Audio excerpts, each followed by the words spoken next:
Hello and welcome back to Treasure Shoals.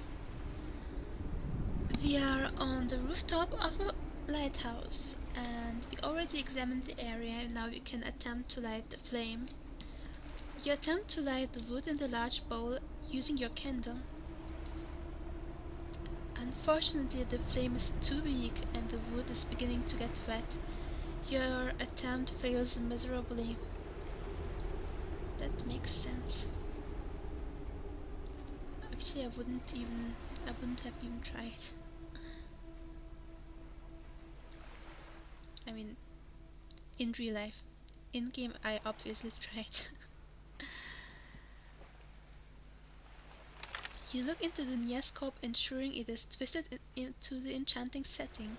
To your surprise, you see the lighthouse still. Not very helpful, you think to yourself.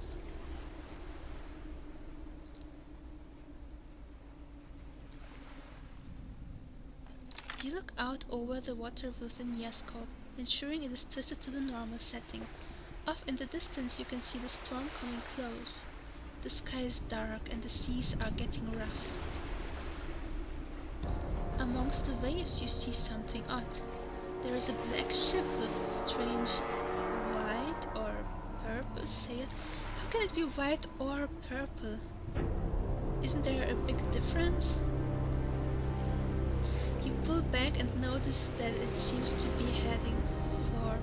Wait, it is heading for your ship. Apparently, while you were in the lighthouse, the crew set sail toward the storm. From this distance it is hard to make out, but it appears the dark ship is attacking your mutinous crew. Well, that sucks, maybe? But, I mean, should we care about this? I mean, they betrayed us. And we go down again, and down again, and down again to the entrance, and down again. You climb down the stairs and find yourself in the lowest level of the lighthouse. Well, that was quick. Faster than to go up. You are glad to have the candle with you, as this room would be pitch black without it. Oh, aren't we smart? The room smells of mold and decay, and as you look at the moss-covered walls, you are not surprised why. On one side of the room you see a small cabinet, and on the other side there is a stack of what appears to be paintings leaning against the wall. Oh, let's look at the paintings. Right? You decide to have a closer look at the paintings. There are a stack of 4 paintings against the wall. The climate of the room has not been kind to the artwork. You notice something is written on the back of each painting.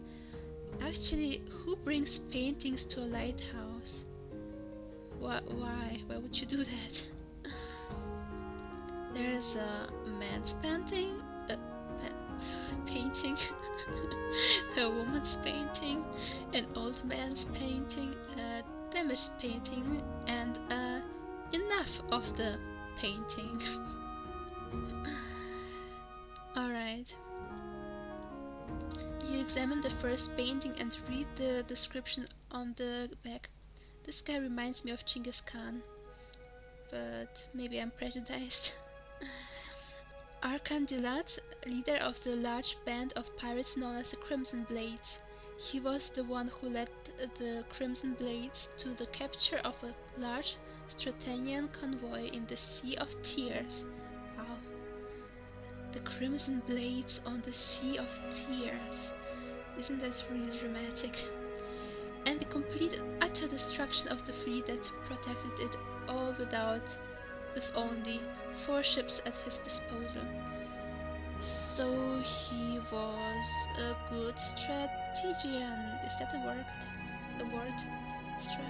He was good in strategy. He has been commenting on being one of the greatest military leaders of his time, even if he is a scoundrel. He is a scoundrel. So he's still alive, maybe?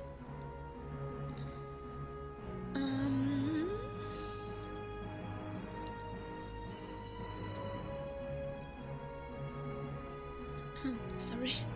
You examine the second painting of a beautiful woman. Of course it's beautiful. I mean, how can I take a woman seriously if she's not beautiful? Just kidding. Turning the painting around, you read this description on the back. Lady Artanmias is known for the founding of the city of Nauruth in northern Cicervonia in around 1645 BS. BS sounds like bullshit. Oh, sorry. Well, BS is probably before Santharia. Artanmias is often held up as an example of perseverance and determination to young people. A favorite game with youngsters is Mias and the Pirates, which basically involves two teams. The teams are competing to steal the other's treasure and get to a designated hideout without suffering too many casualties. So she founded a city, and there's a game which is called Mias and the Pirates, where somebody's supposed to steal the treasure. I suppose it's the pirates. And Mia says some perseverance, which probably means that she's good at protecting the treasure. And maybe even the lives of her people. Was she maybe the mayor? Is that the correct word? Like the founder of the city, and thus the most important political person in the city? That's probably not important for this story. You think to yourself, I hope to get through this adventure without too many casualties too. Yeah, I hope so too. Wait, without too many casualties, but we are almost alone. There's only us and Bran.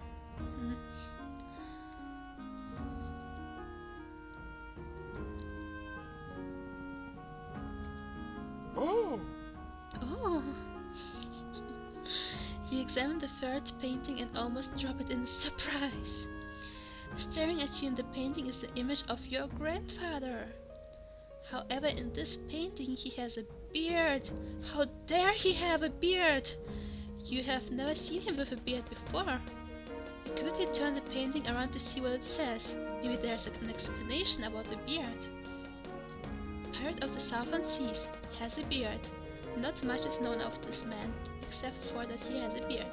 He was seen attacking wealthy merchant vessels and even other pirates.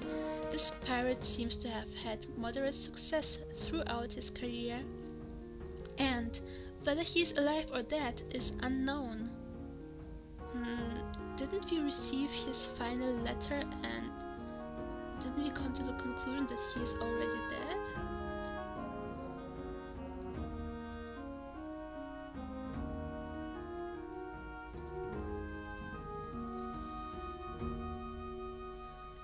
You examine the last painting in the stack.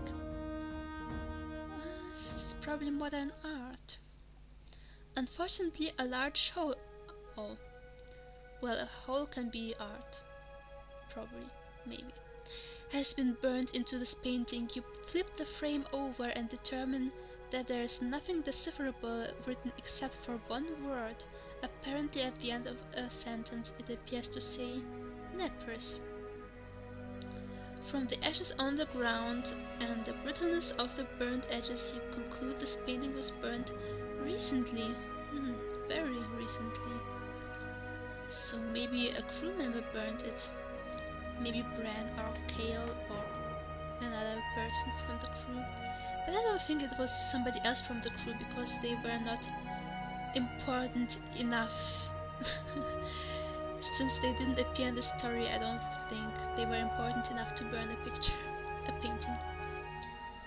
Alright, I will see you in the next video, and thank you very much for watching.